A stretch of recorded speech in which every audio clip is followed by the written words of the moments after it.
Welcome back, everybody, and let me start with a quick disclaimer. I know I've mentioned in the past that I'll try to keep things brief, and then I never do, so who knows? This could be brief, it might not. Also, I know I've mentioned in the past that there's two rigs in-house that don't... possession is 9/10 the law, right? They don't explicitly belong to me.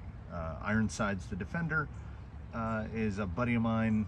I had convinced his son into buying one, and by son I mean like he's away at college right now, so I didn't trick a small child out of his money, but he brought it over here, he drove it a couple times, and he has been back to drive it. He drove it once in 2021. So Ironsides pretty much lives here. The other one is Colonel Mustard, who has not been on the course in a while. He has been undergoing something of a renaissance, as this is my buddy's rig, and the Colonel lives here because frankly he's not going to drive it anywhere else. So the Colonel got pretty much a full revamp. You'll see the shell has been replaced for this. Oh, come on, MKS. There we go. Nope. There we go. Has been replaced by this Carisma Subaru Brat. It is now Colonel Mustard's Brat, complete with the two dots as an umlaut, right? Okay, complete with the umlaut. So the Colonel has gained quite a lot of weight, honestly. My buddy has gone through that thing that we as bashers do, which is let's replace everything. So in terms of what here remains of a stock 10.3, I want to say axle housings and gearbox and frame rails, but I don't think anything else remains. The Colonel is completely untuned at this time. The way my buddy had it outfitted, he has a set of rims that he really wants to put on here, but we have been unable to obtain them yet. So he was running on some R3 four-wheel drive mudslingers, which if you see their picture online and then you buy them, they are very small. So I don't even want to wheel this thing with those things on it because they're so small that it just stuffs the front pumpkin into everything. So as the Scorpios are at the moment homeless, I decided to throw those on here, and you know what? They're not bad. As I said, oh, the Colonel is very untuned, and as you can see by right here, it's all magnets for the body mounts. So this is how the Colonel is sitting now in the earliest stages of his tuning, which most of the tuning I accomplish, I just do by driving. He's been rebuilt to use full-size, well, low profile, but full-size servos for both 2-speed and dig. The 2-speed works, the dig does not, because in order to get the servo as is to line up with this linkage, it can't throw enough to actuate dig. It moves, but it just puts the rig into front-wheel drive. It can't actually dig the rear axle. So that is something that will be addressed. Otherwise, the weight balance is pretty good. The shocks are underdamped and oversprung because it went from the big beefy Gladiator or whatever, the JLU, the big Jeep. It went from the big Jeep to this guy, and that guy weighs like 5 ounces, so it's not a lot of weight to hold up. It's got the ever noisy MKS 550, and went to full width bumpers and had to fabricate a bunch of stuff to get those bumpers on there because the Brat shell is pretty long. I think it's trial pretty much throughout, the shock towers, the center skid, still running on a Hobby Wing, the all-in-one Fusion 1800, which is pretty good. And you might notice it's a little clattery, jattery because it's running it has the spur gear from a TRX 4. So it has the plastic 39 tooth in place of the axial 40 tooth, because it was just a real coffee grinder. So we threw that on there in an effort to get it to quiet down a little, and it's helped a bit. Magnets obviously help in body installation. It drops right on. We had to fabricate all of them. I had to use mounts from, I think these might be 10-3 mounts. They give you all the optional mounts. So we fabricated those. This is all fabricated. I had to turn aluminum spacers to get some magnets on there. Had to fabricate the rear, inner. The front is basically just a cast off from a Defender mount. Slaps on real well. We want to do the Velcro, the vertical side pieces with the Velcro, so this will be retained the same way that the Vanimal is, because I think that's kind of the perfect solution to the magnetic body.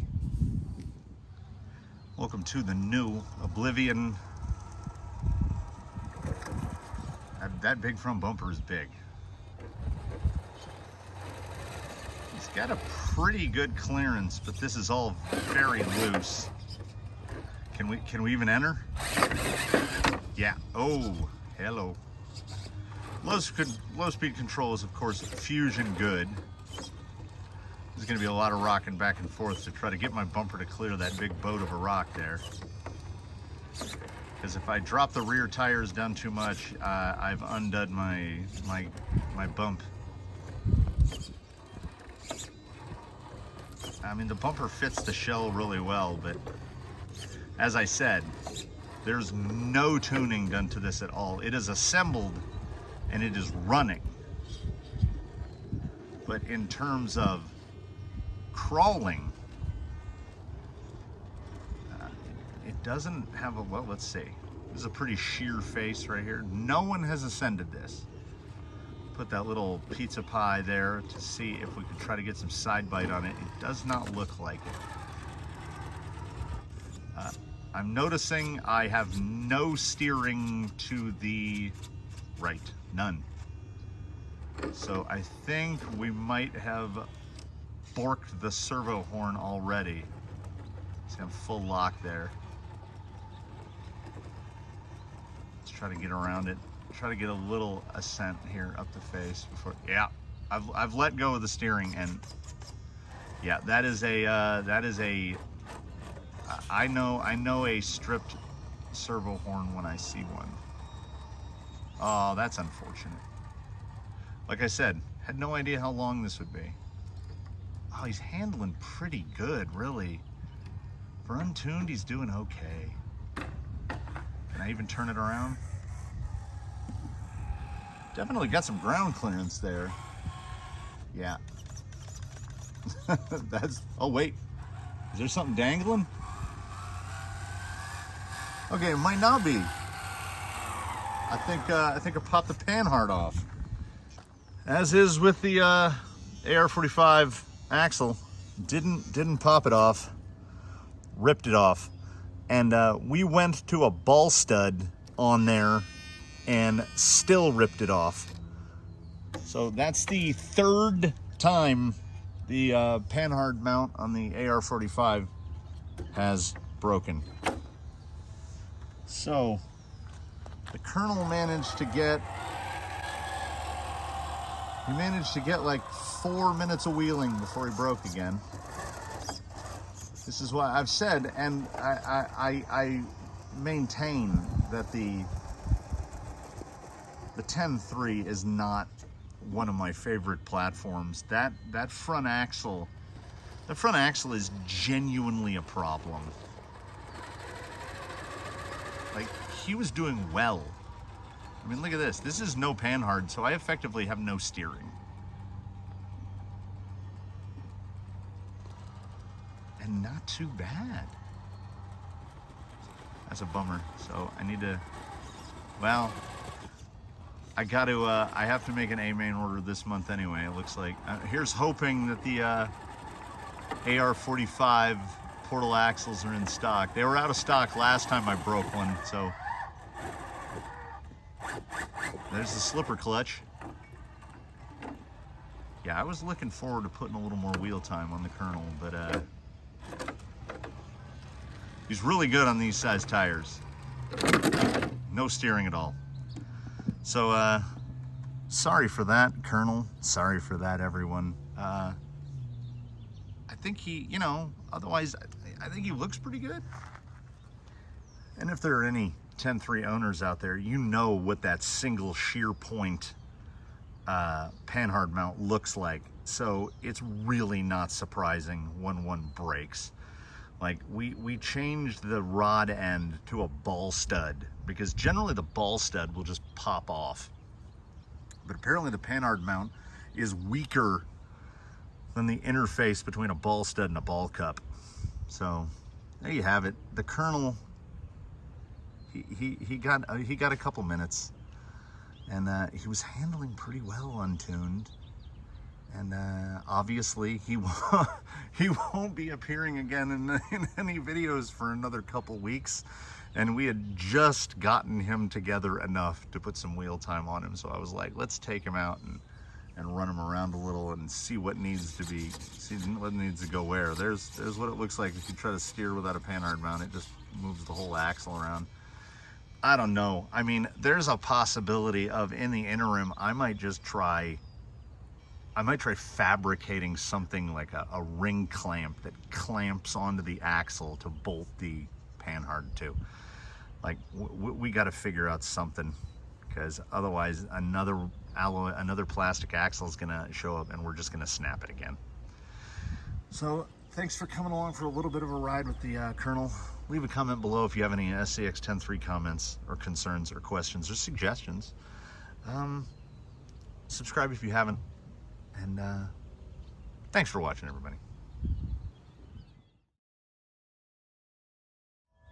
I'm doing it again. I'm back. You thought I was done. I thought I was done. We were both wrong. So we fast forwarded in time about an hour, because I said to myself, I'm not going to be defeated by Axial's trash can engineering. Although, I mean, I don't know if what I did leans more towards hack or bodge.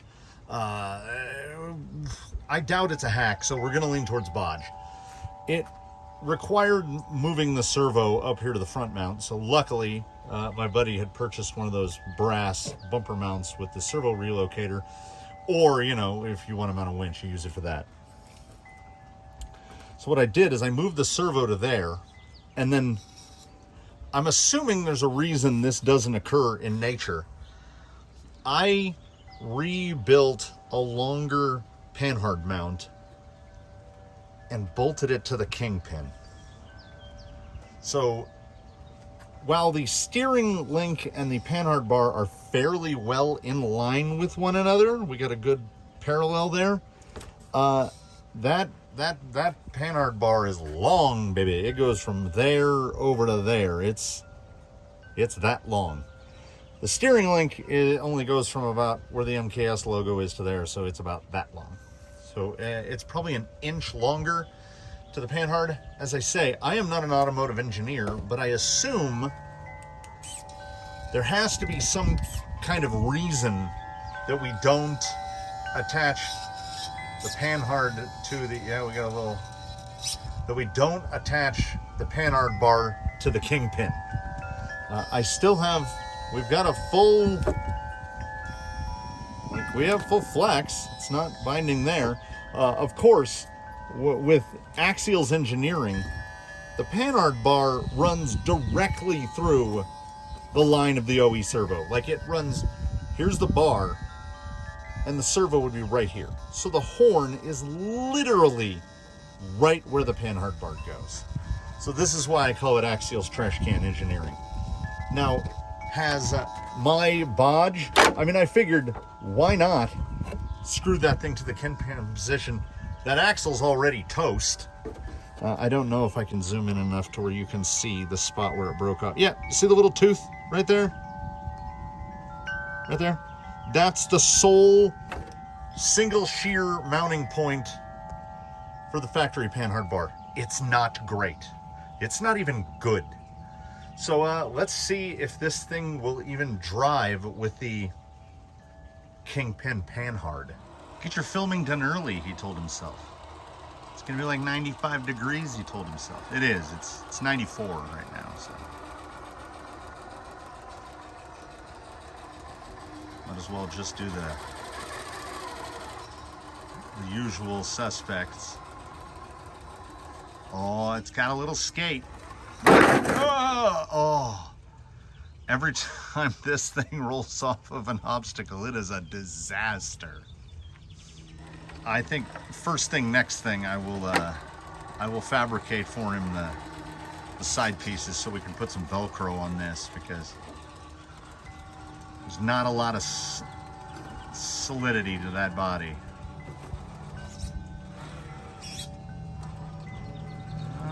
Steering angle seems okay. I don't feel like the steering has limited out too much. Load speed control is obviously fusion good. I set the endpoints. Let's take a look here. Oh, looks okay.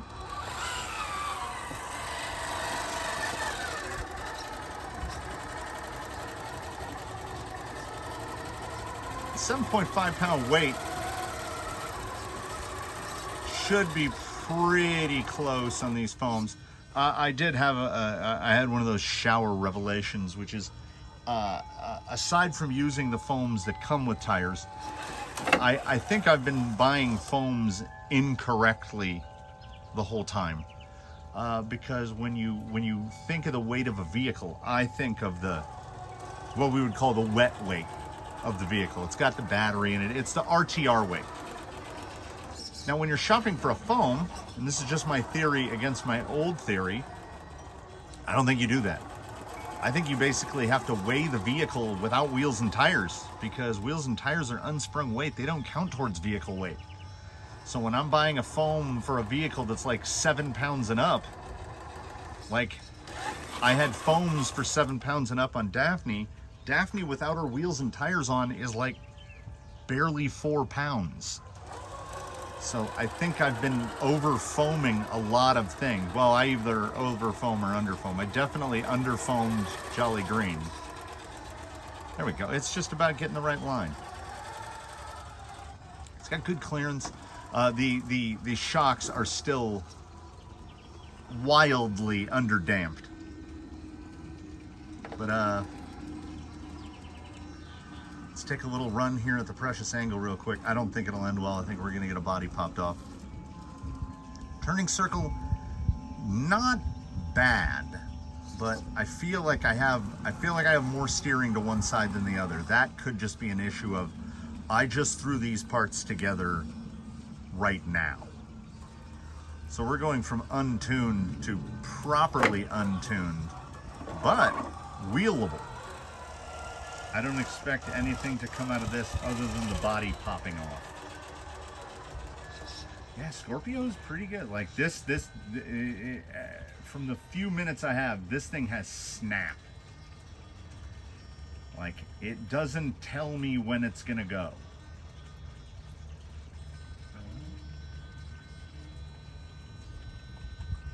Odd attitude for this approach. Got a good amount of slip there on the hiney. But hey, what? Colonel? Oh, I'll give him that. I think realistically, we've got maybe 5 minutes. The malevolent heat orb is beaten down, and there is not a speck of shade out here. And these rocks have been in full sun for probably 4 hours.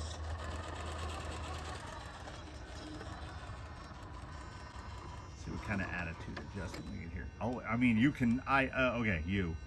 By you, I mean the royal you, which includes me. I can really feel that front weight.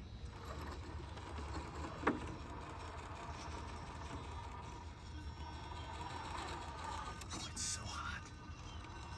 It's that hot where if you stop moving, you can just feel the heat on your face. Right here, I think would be clearable. Let me point here in frame. Right there. The corner of that bumper is just augured in, right there. so I can't get any bite from the tires. I could try moving, like, yeah, this is how we learn. I could try, yeah, it is so buried. I could try moving the bumper in one hole. Every time I try to readjust the line, the corner of that bumper just augers in. Like, the Scorpios are working a treat.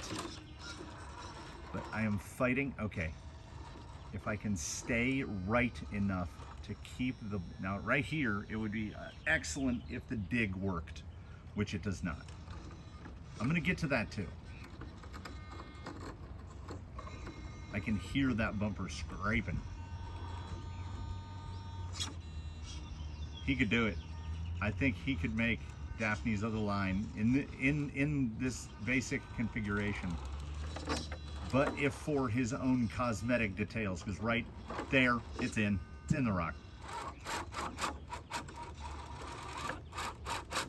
And it's so in the rock, it prevents, like, it pushes me out of the line. All right, so that is not makeable due to the orientation of the bumper, nothing to do with the rig itself. So I got about 2 more minutes before the screen is gonna go dim on me because, yeah, clearing the bumpers. This is a big tired class 1, really. Lot of front weight. This guy's, oh, I want to hit the dig button so bad. I would go 65%. Can I pop it over?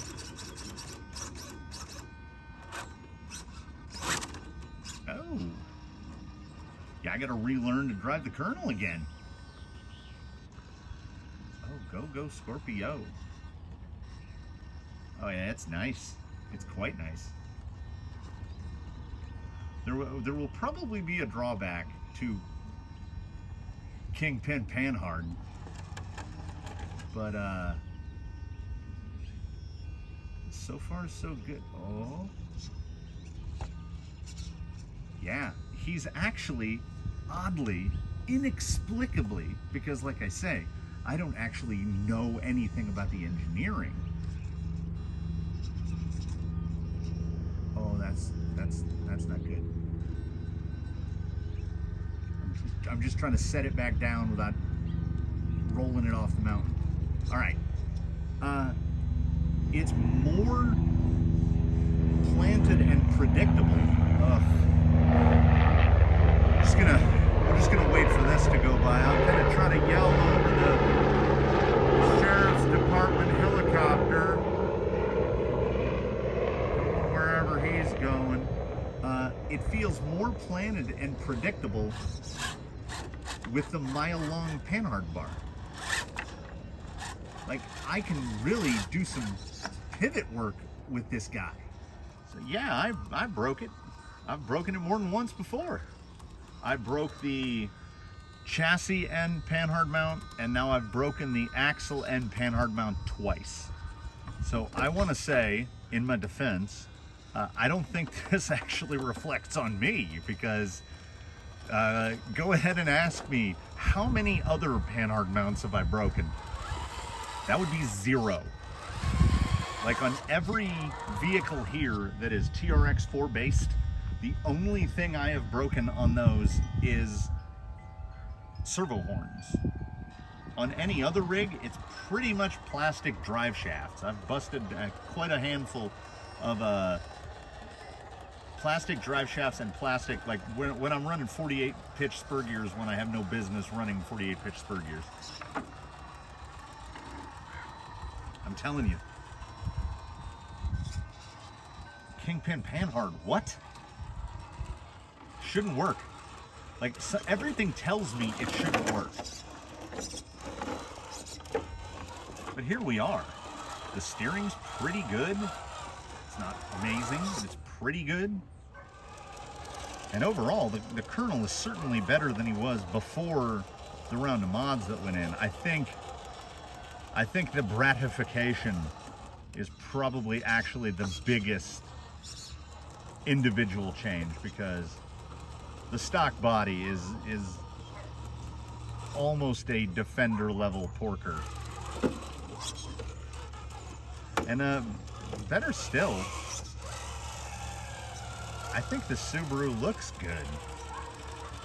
I'm just happy that I got it drivable. His CG is still wonky, like super wonky. But that amount of tuning comes later. I really want to hit the dig right there too. I'm going to grab a thumbnail here.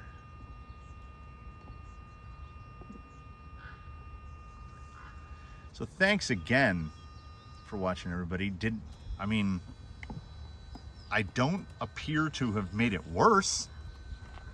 So my Panhard hack is functional. I think if I didn't tell my buddy, I don't think he would know. I don't think he watches the videos. Still, there we go. So yeah, before this turns into a thing, like I'm touching the case. Hot. It's as hot as I am. So let's wrap it up, Colonel, before I break something else. Like, it pushes, I guess. I guess. So Panhard attached to the Kingpin, if I start lifting the Panhard side, which I was just a moment ago, like right there, and I steer back that opposite way, it really pushes that end down, because now the Panhard is attached to the Kingpin. Huh. I mean, if it's stupid and it works, I guess it ain't stupid.